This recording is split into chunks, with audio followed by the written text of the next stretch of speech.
Bonjour à tous. Si vous avez récemment lancé une campagne Google Ads, vous espérez certainement obtenir les meilleurs résultats. Et oui, qui voudrait des résultats moyens et qui voudrait perdre de l'argent avec sa campagne? Personne, on est d'accord. Alors sachez que les meilleures performances sur Google Ads passent par le choix d'une stratégie adaptée, pertinente et performante. Alors comment choisir cette stratégie? En fait, déjà, il faut les connaître. Il existe 5 stratégies disponibles. CPC manuel, maximiser les conversions, maximiser les clics, maximiser la valeur de conversion et taux d'impression cible, la cinquième. Alors maintenant, comment choisir parmi l'ensemble de ces alternatives?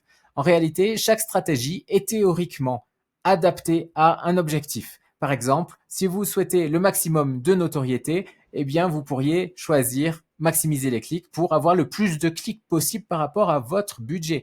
Si vous souhaitez avoir le plus de conversions, eh bien, il faudrait choisir maximiser les conversions. Ça, c'est la théorie. En pratique, ça change un petit peu. Il ne suffit pas de faire 100% confiance au système et de le suivre les yeux fermés. Ce que je vous recommande, c'est plutôt de mener un test A/B pour choisir la stratégie la plus performante et la meilleure par rapport à vos objectifs. Qu'est-ce qu'un test A/B? Le principe est le suivant. On va découper votre campagne existante en deux en splittant le budget à 50-50 entre une stratégie et une autre. On va faire cela sur une même période de temps, en général un mois, pour avoir un nombre de données significatif. Pourquoi mener cette action? Pour comparer sur une même période de temps les performances des deux stratégies et prendre in fine la meilleure décision basée sur les données.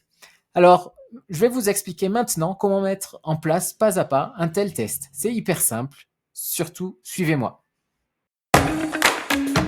Alors, on est maintenant sur le compte d'un client sur lequel je vais mettre en place un test A/B et donc vous expliquer pas à pas comment le faire aussi sur votre compte à vous. Alors, pour mettre en place un tel test, on va aller dans campagne, puis dans l'onglet test. On va ensuite aller dans l'onglet test personnalisé. On va cliquer sur le petit plus. On va à nouveau cliquer sur test personnalisé. Type de campagne, on va choisir rechercher plutôt, continuer. Alors là, c'est dans le cas d'un test A/B sur une campagne sur le réseau de recherche. Donc, on va nommer ce test maximiser les conversions.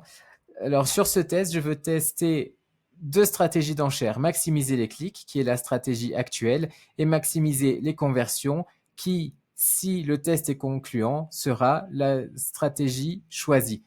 Description, on va laisser vide, c'est facultatif. Ensuite, on va choisir la campagne de base qui s'appelle VK Reims. On va ensuite,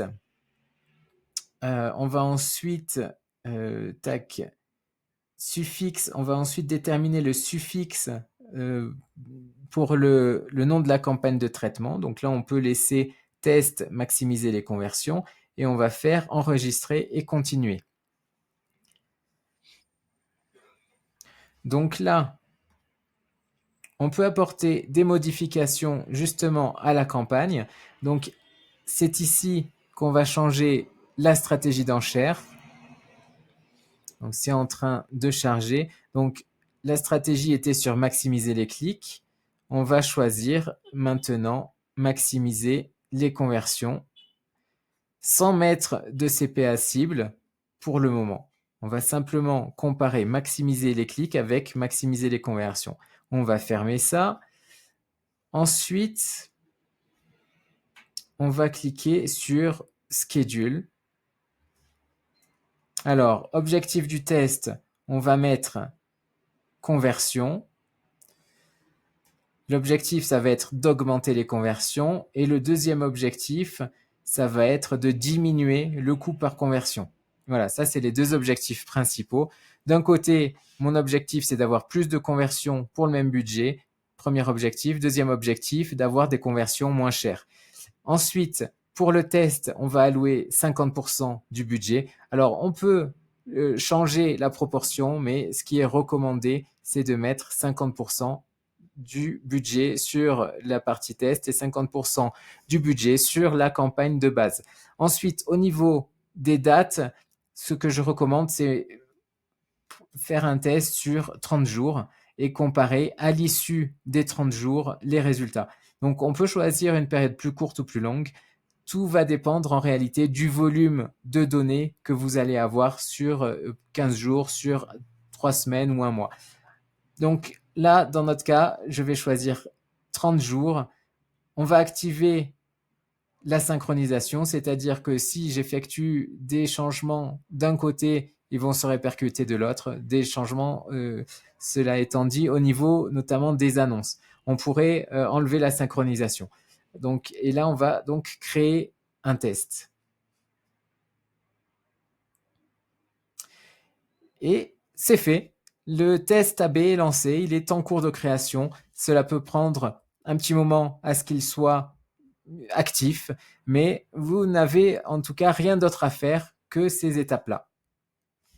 Donc, à l'issue de la période de test, l'idée sera de comparer les performances des deux campagnes, la campagne test et la campagne de base, selon les indicateurs principaux, notamment le coût par clic, le nombre de conversions ou encore le coût par conversion. Il y a d'autres indicateurs à comparer, mais l'idée sera donc de choisir la campagne la plus performante sur cette période de temps. Et de cette manière-là, il est possible de tester différentes stratégies d'enchères et plus globalement, il est possible de tester d'autres paramètres de votre campagne. Par exemple, un test possible pourrait être au niveau des mots-clés, tester les expressions exactes et tester une variante en requête large. Il y a différents tests possibles. L'idée, c'est d'optimiser votre campagne par comparaison et par expérimentation. J'espère que cette vidéo vous a été utile et qu'elle vous permettra d'optimiser vos résultats sur Google Ads. Si jamais vous avez besoin d'aide pour améliorer vos campagnes, si vous avez besoin d'une formation, eh bien, n'hésitez surtout pas à me contacter et nous pourrons en discuter. À très bientôt!